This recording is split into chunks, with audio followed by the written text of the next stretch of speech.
The Vatican reminds Christians that Jesus is the only Savior in light of concern over current tendencies that distort and reduce the meaning of Christian salvation. The Holy See does so through this letter, Placuit Deo, in which it assures that salvation does not consist in the self-realization of the isolated individual, nor in an interior fusion of the individual with the divine. Rather, salvation consists in being incorporated into a communion of persons that participates in the communion of the Trinity. The Vatican releases this clarification due to recent cultural transformations. Quali sono queste trasformazioni culturali? What are these cultural transformations that obfuscate the confession of Christian faith that proclaims Jesus as the only universal Savior?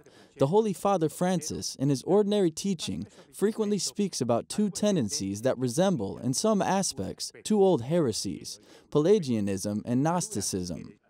The Neo-Pelagianism of today promotes an individualist vision of salvation obtained only through one's own efforts, denying the existence of divine grace. Gnosticism promotes purely internal salvation without recognizing God's hand.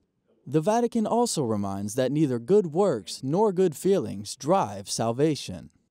La salvezza non può ridursi semplicemente Salvation cannot be simply reduced to a message, a practice, a gnosis, or an internal feeling. As Benedict XVI wrote, one doesn't become Christian because of an ethical decision or grand idea, but rather because of the encounter with an occasion, with a person, which gives a new meaning to life, and with it, a decisive direction. Although this letter is directed at Christians, the Vatican hopes it will also be useful for everyone who wonders about the meaning of life and one's own happiness.